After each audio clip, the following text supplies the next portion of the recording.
Inzoga z'Ubusarabwayi hamwe na kike zirabujijwe muri komine ya Ruyigi. Ivyo biri mu itegeko Musitanteri w'iyo komine yashikirije kuwa 25 Rusama umwaka turimo. Kuri uwo musi nyene umukuru w'igihugu cy'u Burundi Evariste Ndayishimiye yahamagariye abanyafrika bose kuja hamwe gukora kugira ngo Afrika ishobore gushika kumbona kazoza mwaka wa 2063 aho bitegekanije ko azoba umugabane witunze wigaba ukigaburira. Ni mu gihe ariko hahimbazwa umusi mpuzamakungu wahariwe umwe bwa Afrika usanzwe uhimbazwa ku igenekerezo rya 25 Urusama uko mwaka utashe. Kuri uyo munsi hari hahize imyaka 63 uyo munsi mukuru utanguye guhimbazwa. Le chiffre 63 résonne également avec notre agenda 2063. Cette vision stratégique d'une Afrique prospère, intégrée, pacifique et portée par ses propres citoyens. L'agenda 2063 n'est pas un simple fait de route institutionnelle, il est la promesse vivante d'une Afrique qui choisit dès aujourd'hui le visage qu'elle veut offrir à ses enfants de demain. Turaza kugaruka kandi mu vyerekeye ingwara ya Ebola hibandanye isasika inganda mu gihugu kibanyi ca Kongo. Nitwa Isabukuru Munezero, aha ni kuri Parlo Cash Media. Uwo musi tubashikiriza amakuru yaranze indwi. Ndi kumwe na mugenzanje Patrick Rusage Yatangimana. Turabaye ikaze. Biragoye cyane gutera imbere kandi biranorosha gutera imbere mu gihe ujanye n'ibihe bya none, mu gihe ujanye n'ibihe turimo, kuko ntushobora kuba ukiri mu bihe bya kera ushobora gutera imbere. Ni kubaho uzi ahisigeze, ni kuba uri gukora woroherezwa ibikorwa byawe ariko biravansa bitewe n'uko uri gukoresha internet inyaruka. Abahinga barerekana ko ata internet no musi iraboneka inyaruka isumba Starlink. Ni benshi bidoga ngo bakoresha connection zikwega ivyo bakora ngo ntibikunda. Ico kibazo rero muri Parlo d'argent twaramaze kugitorera umuti. Turafise wifi Starlink, turayikotesha kandi ku mahera make cyane, ku buryo tuyiguhaye uba wibaza ko menga turanakugabiye kuko uyikoresha nka gwawe kandi ku giciro gito cyane. Ivyo twabishize kugira ngo tuje hamwe twese kugira dutere imbere twese. Ayo mahirwe rero ntagucike, wewe umvirije video urayisangiza abandi kugira ngo nabo ayo mahirwe ntabacike. Kuba yifuza canke kubaza kuba intéressé kumva yuko bakeneye internet canke abahora bayirondera bakabura iyo bayikura, dukorera muri Excellence House ni impande ya building ya Limitel muri ville mu gisagara ca Bujumbura. Mu gisagara ca Bujumbura hagati muri ville ntihagoye kugenda wururutsa amabisi uramanuka gato ucubona kuri Limitel. Iyi building iri impande yayo Excellence House etage ya nyuma ya 4 numero 17. Abafise imanza, abafise ama evenema, abantu bashaka gukora ama live streaming, abafise ama reunion, ama conference, nimuze tubahereze wifi inyaruka izotuma ibintu byanyu bigenda neza, izotuma ibikorwa byanyu atawe bicisha mu ijisho. Ushaka kwakura cyangwa gutanga commande kuko uburyo bugezweho bwirukirwa na benshi, nomero ni mubona iri kiraca munsi. L'Afrique ne demande pas la charité, elle demande l'équité, la justice et une place légitime dans les mécanismes de décision qui façonnent l'avenir du monde.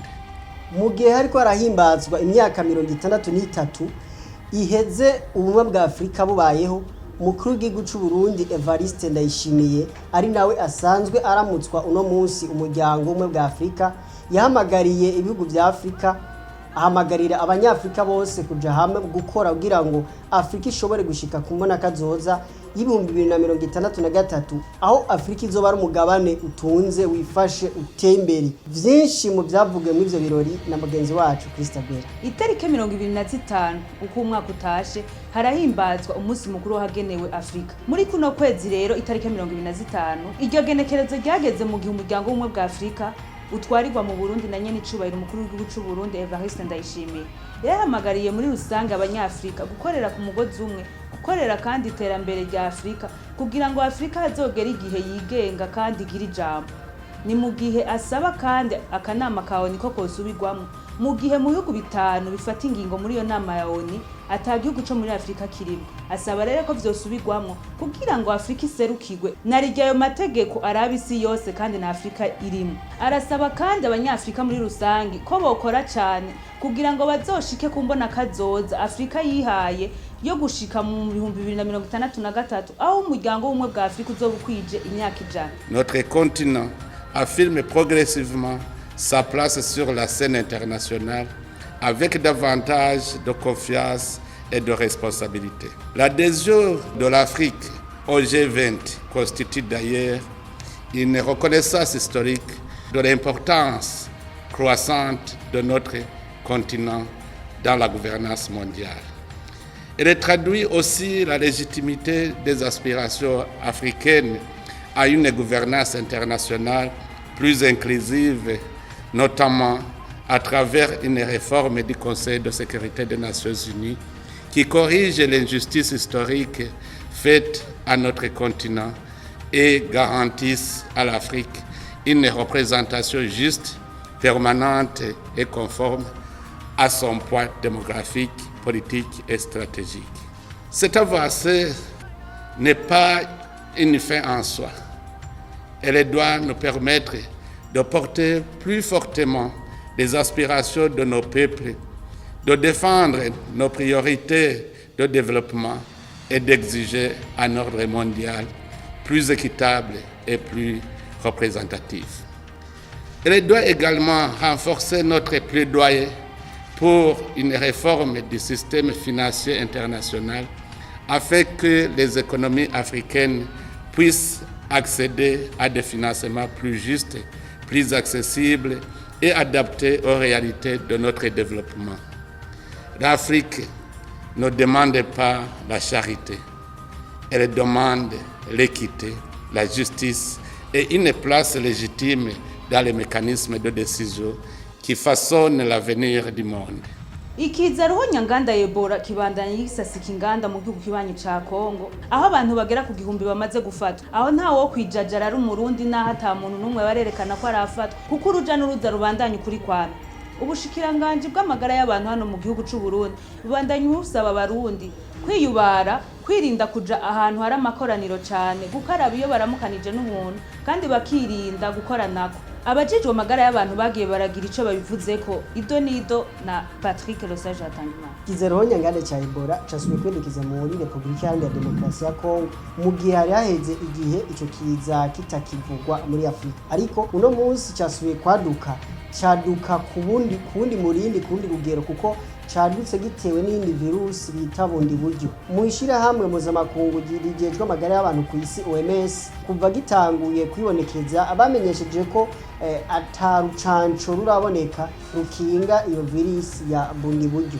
Ni mu gihe ikiza Ebola uno munsi giterwa n'amavirisi menshi atatu muri iyo niyo azu cyane, hariho virusi ya Ebola, virusi ya Sudani na virusi ya bundibugyo.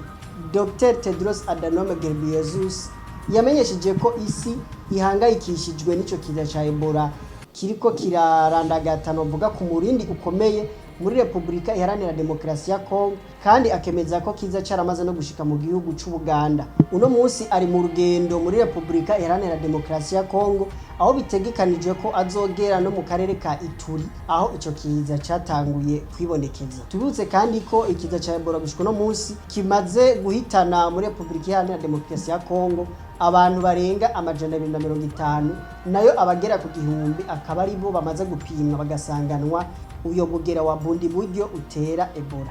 Musitanteri wa Komine Ruyigi yaranditse itangazo kuwa 2026 Rusama ko inzoga z'Ubusarabwayi canke kike zibujijwe ku butaka bw'iyo komine. Ni mu gihe abanyagihugu cane abadandaza bavuga ko iyo ngingo itabashimishije kuko ngo ntiyoziraba abadandaza ahubwo ngo yoziraba abakora izo nzoga z'Ubusarabwayi.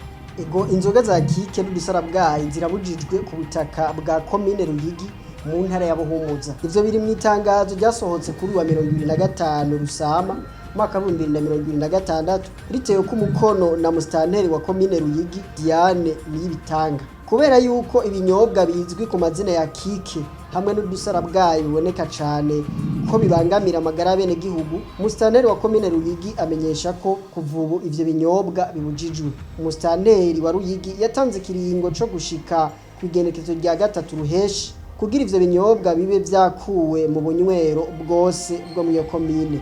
Nubwo biruko nkuko vyandikwa na Jimbere magazine, abadandaza bo mu komine bidoga bakibaza bati kubera iki hafatwa ingingo ihana abadandaza ariko ntikore kubahingura ivyo binyobwa. Jimbere ibandanya yandika ko hari n'abene gihugu bagwiremo cane abakenyezi bashima ko abagabo babo bagiye kuvavanura n'izo nzoga, bakibaza ko bizogira ico bihinduye mu mibereho n'imiryango yabo.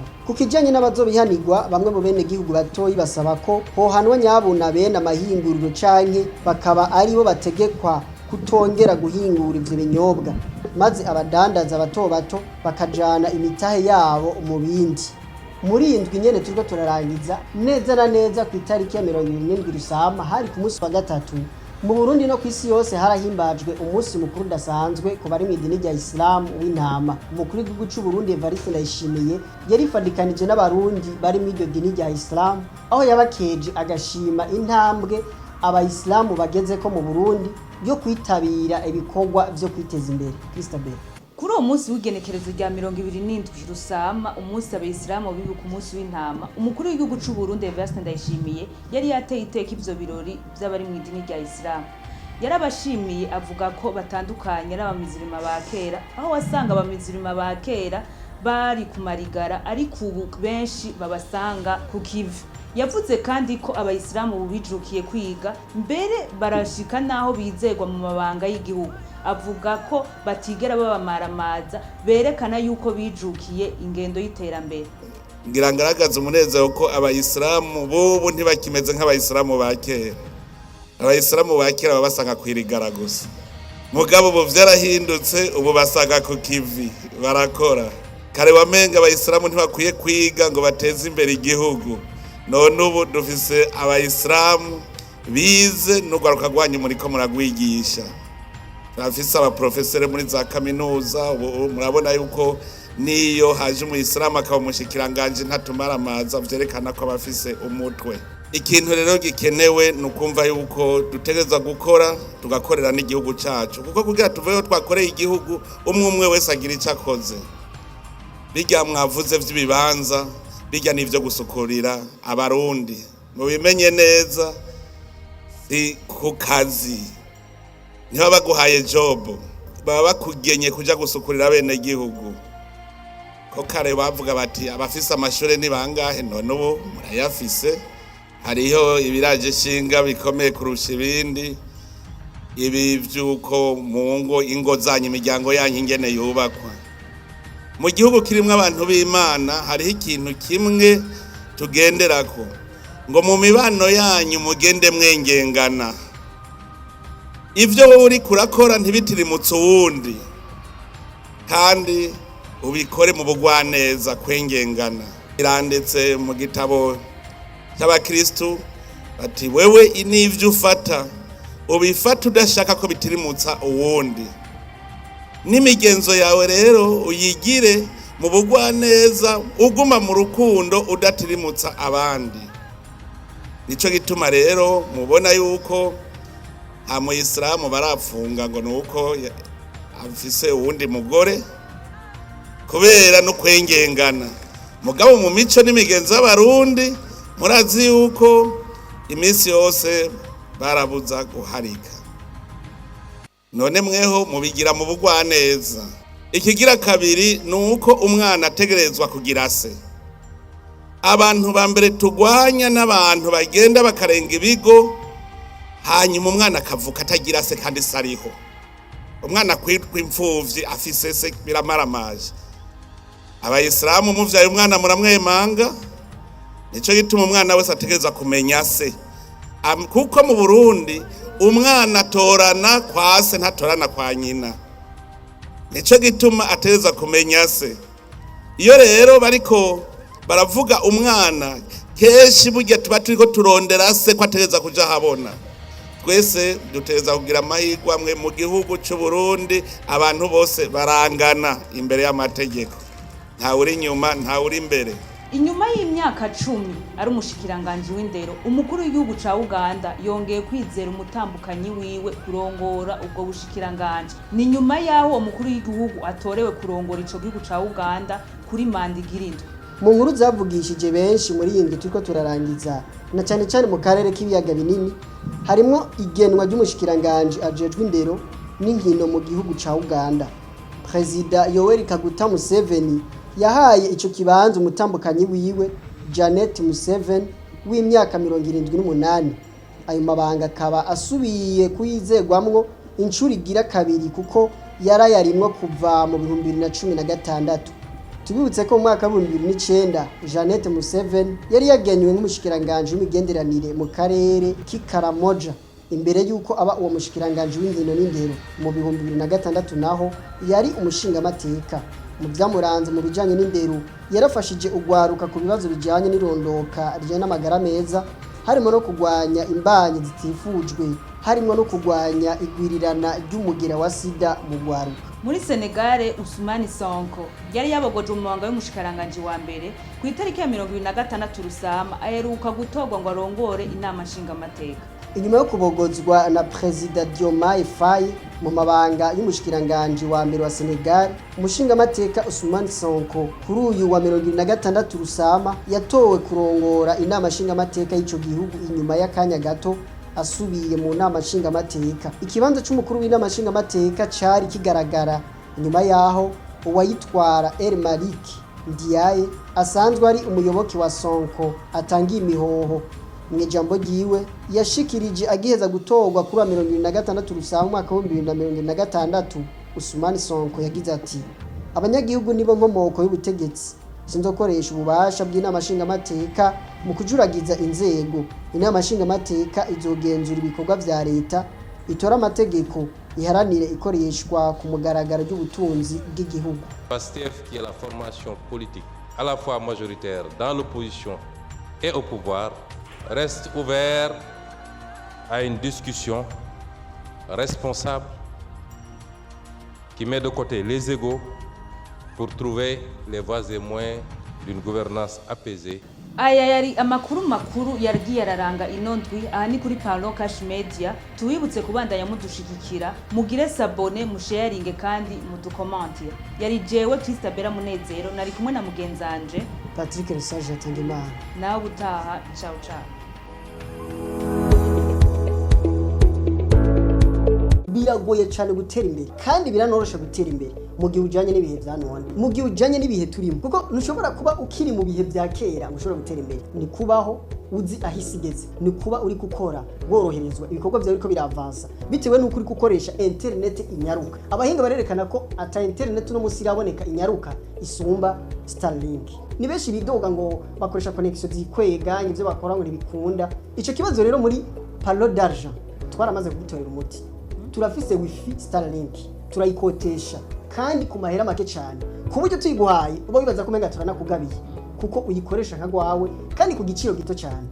Ivyo twabishize kugira ngo tuje hamwe twese kugira dutere imbere twese. Ayo mahirwe rero ntagucike, wewe umvirije video urayisangiza abandi kugira ngo nabo ayo mahirwe ntabacike. Kuba yifuza canke kubaza kuba intéressé kumva yuko bakeneye internet canke abahora bayirondera bakabura iyo bayikura, dukorera muri Excellence House ni impande ya building ya Limitel muri ville mu gisagara ca Bujumbura. Mu gisagara ca Bujumbura hagati muri ville ntihagoye kugenda wururutsa amabisi uramanuka gato ucubona kuri Limitel. Iyi building iri impande yayo Excellence House etage ya nyuma ya kane nimero 17. Abafise imanza, abafise ama evenema, abantu bashaka gukora ama live streaming, abafise ama réunion, ama conference, nimuze tubahereze wifi inyaruka izotuma ibintu byanyu bigenda neza, izotuma ibikorwa byanyu atawicisha mu ijisho. Ushaka kwakura cyangwa gutanga commande kuko uburyo bugezweho bwirukirwa na benshi. Nomero niyi mubona iri kiraca munsi.